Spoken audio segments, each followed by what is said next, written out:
നിങ്ങൾ എന്താ ഒന്നും മിണ്ടാത്തെ? ഞാൻ കുറെ നേരമായി ചോദിക്കണല്ലോ. ഞാൻ അവരോട് എന്താ പറയണ്ടേ? നീ ഒന്നും പറയണ്ട. അവര് വന്ന് എന്നോട് ചോദിക്കട്ടെ, അപ്പൊ ഞാൻ സംസാരിച്ചോളാം. പണത്തിന് മാത്രം ഇത്ര കുറവുണ്ടെന്നുള്ളൂ. മാനാഭിമാനമൊക്കെ അവർക്കും ഉണ്ട്. എന്തോ അത്ര കണ്ട് ആക്ഷേപിച്ചല്ലേ അതുങ്ങളെ അവിടുന്ന് ഇറക്കി വിട്ടത്. എന്നിട്ട് ഞാൻ ചെന്ന് പറഞ്ഞപ്പോ അവരെല്ലാം ക്ഷമിക്കാൻ തയ്യാറായി. അല്ലെങ്കിൽ പെമ്മക്കളെ മൂന്നും ഇവിടെ തന്നെ നിന്നേനെ. അതിനിപ്പോ ഞാൻ എന്താ വേണ്ടേ? ഞാൻ പറഞ്ഞ രൂപ അവർക്ക് കൊടുക്കണം. രൂപ എന്ന് പറയുമ്പോ ഒന്നും രണ്ടുമല്ല, 3 പേർക്കും കൂടി 3 ലക്ഷം കൊടുക്കണ്ടേ? ഇത് ഞാൻ എവിടെ നിന്നുണ്ടാക്കും? മാത്രമല്ല, അജയന് ചില പുതിയ പദ്ധതികളൊക്കെ തുടങ്ങാനുള്ള പരിപാടി ഉണ്ട്. ഞാൻ അവനെ സഹായിക്കാന്ന് വാക്കും കൊടുത്തു. അതിന്റെ ഇടയില് നോക്കട്ടെ, എന്താ വേണ്ട വെച്ച് ചെയ്യാം. നീ പോയി ചായ എടുത്തുണ്ടോ?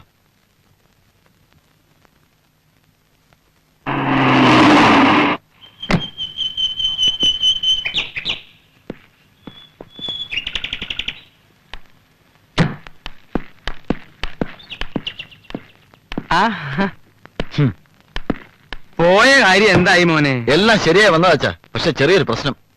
ലോൺ പാസ്സാവണമെങ്കിൽ എന്റെ ഫിനാൻഷ്യൽ ബാക്ക്ഗ്രൗണ്ടിനെ പറ്റി ബാങ്കിന് ബോധ്യമാണോ? അത്ര ഒരു വിശ്വാസത്തിന് വേണ്ടി മാത്രം. അതെ, ബാക്കിയൊക്കെ ഡാഡി ശരിയാക്കിക്കോളും. അതിന് ഞാനിപ്പോ എന്താ വേണ്ടേ? നമ്മുടെ ഈ പ്രോപ്പർട്ടി എന്റെ പേരിലാണെന്ന് അവരെ കാണിക്കണം. അതിനെന്താ ബുദ്ധിമുട്ട്? നീ പോയി കടലാസും കാര്യങ്ങളൊക്കെ എടുത്തിട്ട് വാ.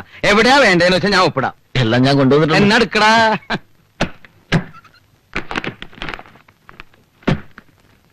എവിടെയാണ്ടേ? ഇവിടെ ഒരു ആ, ഇനി എവിടെയാ? ഇവിടെ ആ, ഇനിയോ? ഒരെണ്ണം. ഓ, ആ, ചേച്ചിമാര് കുറച്ച് കാശ് ചോദിച്ചിട്ടുണ്ട്. അമ്മ കൊടുക്കാന്ന് പറയുകയും ചെയ്തു. ലോൺ കിട്ടിയ നിന്റെ ആവശ്യം കഴിച്ച് ബാക്കിയുണ്ടെങ്കിൽ എന്റെ ആവശ്യത്തിന് എന്നെ തികയില്ല. അച്ഛാ, ഇനിയും കുറെ കാശുകൂടി വേണം. അതെങ്ങനെ ഉണ്ടാക്കുമെന്നുള്ള ടെൻഷനില്ല അജേട്ടൻ. ഓ, അത് ശരി. നിങ്ങൾ എന്തേ കാണിക്കണേ? ഉള്ളത് മുഴുവനും അവന്റെ പേർക്ക് എഴുതി കൊടുക്ക. അമ്മ എന്താ അങ്ങനെ പറഞ്ഞത്? എണ്ണം കൊണ്ട് എത്ര ദിവസമായി പട്ടിയെപ്പള്ളി നിന്റെ അച്ഛന്റെ പുറകെ ഞാൻ നടക്കാൻ തുടങ്ങിയിട്ട്. നിന്റെ പെങ്ങന്മാരുടെ കാര്യം തന്നെയാ ഞാൻ പറഞ്ഞത്. അമ്മ, ഇത് ഞാൻ ബാങ്കിന്റെ... നിർത്ത്, വിശദീകരണമൊന്നും വേണ്ട. അവസാനം വാവിട്ടൊന്ന് കരയാൻ പെൺകുട്ടികളെ ഉണ്ടാവൂ. ആമക്കളെ വളർത്തുന്നൊക്കെ കണക്കാം. പുതിയ സോങ്ങൾ കിട്ടുമ്പോ ഒക്കെ മറക്കും. അമ്മേ, ഓ, ഭാര്യയുടെ മുമ്പിൽ വെച്ചൊന്ന് വഴക്ക് പറഞ്ഞപ്പോ നിനക്ക് സഹിക്കുന്നില്ല അല്ലേ? അതുപോലെ നിന്റെ ചേച്ചിമാർ അവരുടെ ഭർത്താക്കന്മാരുടെ മുമ്പിൽ ചെറുതാവുന്നത് കാണാൻ എനിക്ക് കൊണ്ടിടാ വിഷമം. നീ ഇനി ഓരോന്ന് പറഞ്ഞ് അവനെ വിഷമിപ്പിക്കണ്ട. നിങ്ങൾക്ക് എപ്പോഴും അവനെ കുറിച്ച് മാത്രമേ ചിന്തയുള്ളൂ. അതുങ്ങൾ നമ്മുടെ മക്കൾ തന്നെയല്ലേ? അവര് കരയുന്ന കണ്ടാലും നമുക്ക് വേദനിക്കില്ലേ? ഇല്ല, നിങ്ങൾക്ക് വേദനിക്കില്ല.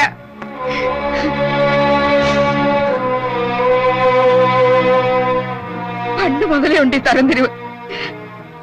ആദ്യത്തെ 2 പെണ്ണായി പോയപ്പോ എന്നോടുള്ള സ്നേഹത്തിന് പോലും കുറവ് കാട്ടിയത് എനിക്ക് ഓർമ്മയുണ്ട്. ശാരദേ, പറയണം, മനസ്സിലടക്കി പിടിച്ചോണ്ട് നടക്കാൻ വയ്യ എനിക്ക്. അടങ്ങി അനുസരിച്ച് മടുത്തു. ഇത്രയൊക്കെ സംസാരിക്കാൻ ഇവിടെ എന്താ ഉണ്ടായത്?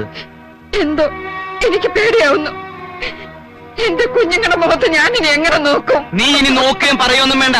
അവർക്ക് ഇനി നയാ പൈസ കൊടുക്കാൻ ഞാൻ ഉദ്ദേശിച്ചിട്ടില്ല. ദുഷ്ടനാ നിങ്ങൾ, ദുഷ്ടൻ. അനുഭവിക്കും. എന്റെ കുഞ്ഞുങ്ങളെ വേദനിപ്പിച്ച് ഞാൻ അനുഭവിക്കും. ഈശ്വരൻ നിങ്ങളെ വെറുതെ വിടില്ല. അനുഭവിക്കും നിങ്ങൾ, ദുഷ്ടൻ.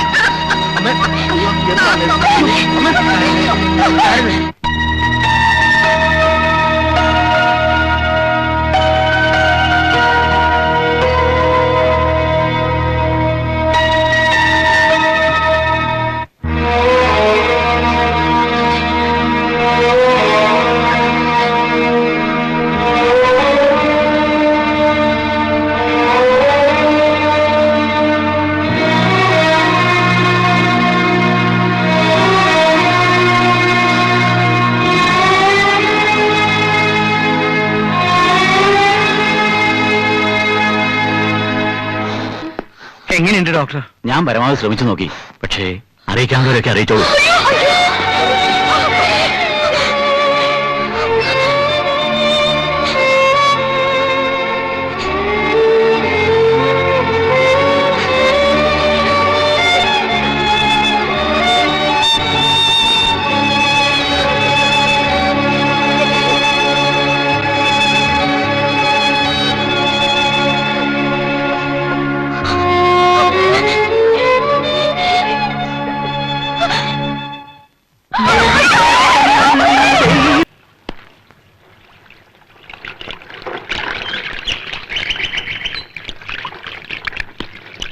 അച്ഛൻ എന്തേ മോളെ?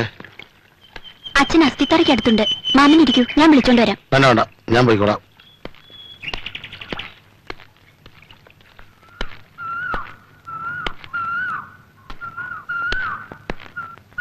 എന്തേ?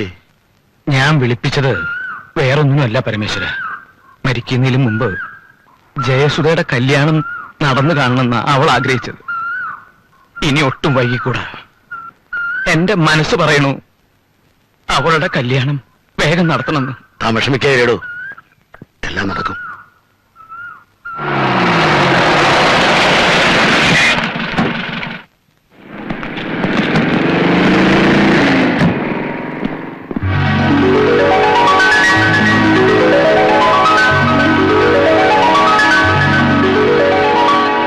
ഇവിടെ വിശാലമായ 8 റൂംസ്. അതാ എന്റെ പ്ലാൻ. വല്ല രക്ഷയുണ്ടോ? അതെ, മുനിസിപ്പൽ ഓഫീസിനാണ് ഞങ്ങൾ വരുന്നത്. സാങ്ഷൻ വാങ്ങിക്കാതെ മുകളിലോട്ട് പടുതതിന് അവിടെ എഞ്ചിനീയറിംഗ് കമ്മീഷണർ ആകെ ചൂടായിരിക്കുക. എന്റെ എഞ്ചിനീയറെ, റൂളും വകുപ്പും നോക്കിയാ ഇവിടെ ഒരു കാര്യവും നടക്കില്ല. എന്തെങ്കിലും കൊടുത്ത് ഒഴിവാക്കാൻ നോക്ക് ഡാഡി. എന്റെ മോളെ, പഴയ കാലം പോലെയല്ല. ആ എഞ്ചിനീയറും കമ്മീഷണറും സിംഹങ്ങളാ. കൈക്കൂലി എന്ന് മുഴുവൻ കേൾക്കണ്ട, കൈ എന്ന് കേട്ടാ മതി, തൊഴിക്കും. അങ്ങളെ, നമുക്കിത് എങ്ങനെയെങ്കിലും ഫിനിഷ് ചെയ്യാൻ നോക്കാം. ഒബ്ജക്ഷൻ വന്നാൽ നമുക്ക് സ്റ്റേ വാങ്ങിക്കാമല്ലോ. ആട്ടെ, ഇനി എത്ര രൂപ വേണം തീർക്കാൻ? ആ കണക്ക് വീട്ടിൽ പോയിട്ട് നോക്കാം. വാ. ഓ, ഈ പണി എങ്ങാനും സ്റ്റോപ്പായ ലക്ഷങ്ങളാ ബ്ലോക്ക് ആവാൻ പോകുന്ന. ഒരു കുഴി കുഴി. ഓ,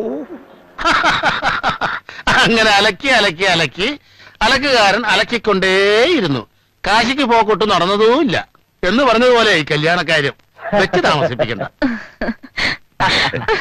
മറുപടി ഒന്നും പറഞ്ഞില്ല. എനിക്കും പപ്പേട്ടനെ ഇഷ്ടപ്പെട്ട അവനും ഇഷ്ടായി എന്നർത്ഥം.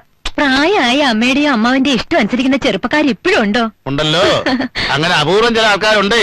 ആ കൂട്ടത്തിൽപ്പെട്ട ഒരാളാ ദേ ഇരിക്കുന്നത്. രമേ, സമ്മതമാണോ നീ തന്നെ അവനോട് ചോദിക്കേ. പറഞ്ഞു, മടിക്കണ്ട. പറഞ്ഞോ. അമ്മയ്ക്കും അമ്മാവനും ഇഷ്ടമാണെങ്കിൽ എനിക്ക് ഇഷ്ടായി. നിനക്കെന്ത് പറ്റി? എനിക്കൊന്നും പറ്റിയില്ല. പക്ഷെ പറ്റിയ ഒരാള് പുറകിന്ന് ഒരു പിച്ച്.